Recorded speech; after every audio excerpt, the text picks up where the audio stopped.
Hello भाई लोग, मेरा नाम है अर्शागर। आज हम लोग बात करने वाले हैं इमरजेंसी फंड्स के बारे में। इमरजेंसी फंड आपको क्यों रखना चाहिए, इमरजेंसी फंड आपको कहां पर रखना चाहिए और इमरजेंसी फंड से हम लोग अपने फाइनेंशियल फ्रीडम की तरफ कितनी तेजी से आगे बढ़ सकते हैं। तो करते हैं इस वीडियो की शुरुआत। तो लेट्स गेट स्टार्टेड। सबसे पहले हम लोग बात करते हैं इमरजेंसी फंड होता क्या है। जो भी फंड्स आप लोग एक बना के रखते हैं अपनी इमरजेंसी कंडीशन के लिए, मतलब फॉर एग्जांपल कोविड-19 जब आया था सभी लोगों ने सेविंग्स से अपना खर्चा चलाया। जिसने भी इमरजेंसी फंड बना के रखा होगा उसने अपना वहाँ से यूटिलाइज किया होगा और जैसा उसका तालमेल चल रहा होगा, जिस तरीके से वो वर्क कर रहा होगा उसी तरीके से उसने वर्क करता रहा होगा। या वो उसके ऊपर कोई भी बर्डन नहीं आया होगा, कोई भी उसके ऊपर झुंझलाहटपन नहीं आया होगा कि हाय मैं अब क्या करूँगा, मैं कैसे खाऊँगा पीऊँगा और बाकी सारी चीज़ें करूँगा। तो इमरजेंसी फंड हम लोग एक ऐसी सिचुएशन के लिए रखते हैं जब कोई भी अनहोनी, जैसे मान लीजिए आपकी गाड़ी का अचानक से एक्सीडेंट हो जाता है या आपका इंश्योरेंस नहीं है तब आपका एक्सीडेंट हो जाता है। जब आप लोग कोई भी इमरजेंसी कंडीशन के लिए आप लोग फंड्स बना के रखते हैं उसको इमरजेंसी फंड कहते हैं। बिजनेस के अंदर ये रिजर्व एंड सरप्लस के नाम से होता है। वो लोग ऐसे सिचुएशन, खराब सिचुएशन आने पर रिजर्व एंड सरप्लस को यूज करते हैं। तो भाई अगर आपने इमरजेंसी फंड नहीं बनाया तो पहली चीज तो बना लीजिए, जिससे आपको सिक्योरिटी हो जाएगी, एक फीलिंग हो जाएगी कि अगर मेरे इस महीने सैलरी नहीं आई तो मैं कहाँ से खर्चा चलाऊंगा। और जो बहुत सारे हमारे यार दोस्त, हमारे भाई लोग बिजनेस करना चाहते हैं उनको भी मैं एक सलाह देना चाहता हूं। अगर आप एक नौकरी पेशा आदमी हैं और आप बिजनेस की तरफ जा रहे हैं तो कम आपको 6 महीने का इमरजेंसी फंड बना के चलना चाहिए, क्योंकि भाई this is an business, this is pure risk, risk से इश्क कर रहे हैं। तो आपको जो आपकी फैमिली है उसके जो भी आपकी नीड्स वगैरह, खर्चे वगैरह लग रहे हैं उसके लिए आपको पैसा चाहिए होगा, जो कि कह नहीं सकते कि 6 महीने के अंदर आपका बिजनेस प्रॉफिटेबल हो जाएगा। इसलिए आपको एक इमरजेंसी फंड बनाकर रखना चाहिए अपनी जो भी आपकी नीड्स वगैरह हैं उनको फुलफिल करने के लिए। तो आप लोग बनाएंगे, और अगर आप नहीं बनाए तो आज ही से बनाना चालू कीजिए। अब हम लोग बात करते हैं जो ऐसे लोगों के बारे में जो लोग अपना इमरजेंसी फंड को सेविंग अकाउंट के अंदर रख देते हैं। भाई देखिए, सेविंग अकाउंट के अंदर रखना कोई बुरी बात नहीं है। आपको इंटरेस्ट बहुत कम मिल रहा है और जो इन्फ्लेशन होती है, इन्फ्लेशन हर साल 6% की होती है, लेकिन आपको वहाँ पर इंटरेस्ट ही 3 से 4% का मिल रहा है, सिर्फ और सिर्फ सेविंग अकाउंट में, सेविंग अकाउंट्स के अंदर। तो अब आपको कहाँ पर रखना चाहिए, this is the best option. आगे बात करते हैं उस ऑप्शन के बारे में। और यहाँ पर एक गलती और है कि आपके पास सेविंग अकाउंट के अंदर जो पैसा पड़ा रहता है वो आप गलती से कहीं खर्च न कर दें, ये डर लगा रहता है। तो इसलिए बने रहें आप वीडियो पे आगे सॉल्यूशन के लिए। दूसरे नंबर में बात करते हैं जो लोग अपना इमरजेंसी फंड एफडीज के अंदर रखते हैं। वो लोग भाई गलत कर रहे हैं। वो लोग इसलिए गलत कर रहे हैं क्योंकि अगर अचानक से आपको फंड्स की ज़रूरत पड़ जाती है तब आप लोग एफडी को कैसे रिडीम कराएंगे, और रिडीम अगर कराएंगे भी तो आपको कुछ परसेंटेज जो आपको इंटरेस्ट मिल रहा था वो कट पिट के मिलेगा।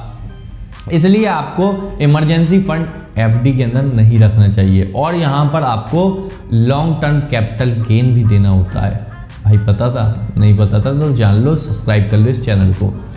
तो आपको उसके अंदर एफडी के अंदर लॉन्ग टर्म कैपिटल गेन भी देना होता है, इसलिए आपको वहाँ पर नहीं रखना चाहिए। तीसरे नंबर में हम लोग बात करते हैं जो कुछ लोग हमारे भाई बंधु होंगे जो लोग डिजिटल गोल्ड लेके रखते होंगे इमरजेंसी फंड की कंडीशन में, क्योंकि वो डायरेक्टली कभी भी सेल किया जा सकता है और कभी भी वो बैंक पैसा अकाउंट के अंदर आ जाता है। लेकिन वहाँ पर एक ये दिक्कत है, 3% पर एनम आपको इंटरेस्ट लगता है और आप अपने इमरजेंसी फंड को लंबे समय के लिए वहाँ पर नहीं रख सकते। इसलिए आपको वहाँ पर एट द टाइम ऑफ, जब उसका एक मेजॉरिटी पीरियड होता है लगभग 5 साल के बाद, या तो उस गोल्ड की डिलीवरी लेनी पड़ती है या तो उस गोल्ड की आपको सेल करना पड़ता है। ये सबसे ख़राब सिचुएशन है।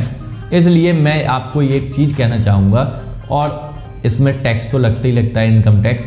तो आपको, इसलिए मैं आपको एक चीज़ बताना चाहूँगा, जो भी हमारे भाई बंधु हैं जो लोग डिजिटल गोल्ड के अंदर रख रहे हैं या गोल्ड खरीद के रख रहे हैं इमरजेंसी फंड के लिए, वो लोग ये चीज़ बिल्कुल भी ना करें, क्योंकि ये तो सबसे ज़्यादा रिस्की है। बिकॉज यहाँ पर आप इतनी जल्दी रिडीम भी नहीं कर सकते। चौथे नंबर पर कुछ हमारे बादशाह लोग होंगे जो लोग इमरजेंसी फंड को हार्ड कैश के अंदर रखते होंगे, बिंदास होंगे। भाई इस दुनिया में चोर भी हैं, बच के रहना, थोड़ा सा ज़्यादा पैसा मत इकट्ठा करके रखना। और कुछ लोग इसी कैटेगरी के अंदर ब्लैक मनी को ही हार्ड कैश करके रख लेते होंगे, लेकिन बच के रहिएगा। आई बटन में वीडियो डालूंगा कि आपको ब्लैक मनी क्यों हाइड करा लेना चाहिए, देखना, उसको समझ में आएगा। मैंने उसके अंदर उस वीडियो के अंदर पावर ऑफ कंपाउंडिंग के बारे में जिक्र किया हुआ है, जिसमें आप लोग उस पावर ऑफ कंपाउंडिंग की चेन को तोड़ रहे हैं और उस चेन को आपको तोड़ने की बहुत बड़ी सजा मिल सकती है अपनी फाइनेंशियल फ्रीडम की तरफ। अब हम लोग बात करते हैं इसके सॉल्यूशन क्या है, क्योंकि भाई मैंने नेगेटिव पॉइंट से तो बता दिए कहाँ आप लोग गलती कर रहे हैं, अब कुछ पॉजिटिव भी तो हो जाए इस वीडियो के अंदर। तो इसके 2 सॉल्यूशन मैंने ढूंढ रखे हैं, जो कि एक लिक्विड फंड्स है और दूसरा आर्बिट्राज फंड्स है। लिक्विड फंड्स हम लोग एज एन बड़ी कंपनियां और जो आपके पास बैंक अकाउंट में पैसा पड़ा रहता है, उस पैसे को आप लोग लिक्विड फंड्स के अंदर डालते हैं बहुत ही कम टाइम के लिए। तो मतलब जो वो फंड्स आपके पास पैसा पड़ा हुआ है 10, 15, 20 दिन के लिए, उससे भी आप कुछ इंटरेस्ट कमाएंगे लिक्विड फंड्स के जरिए। तो आप लोग यहाँ पर अपने उस पैसे को रख सकते हैं। ये म्यूचुअल फंड की तरह होता है और आपके लिए रिटर्न्स भी अच्छे मिलते हैं। सिर्फ यहाँ पर एक दिक्कत है, कुछ लिक्विड फंड्स के अंदर थोड़ा सा टाइम पीरियड होता है 7 से 8 दिन का, उससे पहले आप पैसा नहीं निकाल सकते। तो वो सारी चीज़ें चेक कर लेना और एक्सपेंस रेशियो भी चेक कर लेना। दूसरे नंबर में बात करते हैं मेरा फेवरेट आर्बिट्राज फंड्स के बारे में, जो कि इसको मैं भी प्रेफर करता हूँ, मैंने भी इसी के अंदर डाले हुए हैं अपने इमरजेंसी फंड्स को। तो आर्बिट्राज फंड्स होता क्या है? आर्बिट्राज फंड्स का मतलब होता है ये भी एक म्यूचुअल फंड जैसा है। यहाँ पर आपकी जो भी अपॉर्चुनिटीज़ होती हैं, जो NSE, BSE में अलग अलग जो रेट चल रहे होते हैं, उन रेट्स को ये फंड अपने प्रॉफिट के लिए यूज़ करता है। जैसे कोई फॉर एग्जांपल हम लोग उठा लेते हैं, रिलायंस का शेयर NSE के अंदर 2000 रुपये का चल रहा है और वही शेयर आपका BSE के अंदर 2010 रुपये का चल रहा है। तब इस सिचुएशन पे 2010 से ये लोग बाय करके 2000 रुपये पे बेच देंगे, मतलब BSE से बाय करके NSE को बेच देंगे। वहाँ पर ये अपना प्रॉफिट बनाते हैं और इनकी होल्डिंग्स कोई भी नहीं रहती, इसलिए इनका जो रिस्क होता है वो 0 हो जाता है और आपको हमेशा प्रॉफिट ही मिलता है। ये एश्योर्ड रिटर्न्स की गारंटी रखते हैं और यहाँ पर एक्सपेंस रेशियो भी होता है। यहाँ पर रिटर्न्स ऊपर नीचे होते रहते हैं, मतलब ऑन एन एवरेज जो हम लोग रिटर्न की बात करें तो आपको लगभग 6% पर एनम आराम से मिल जाता है।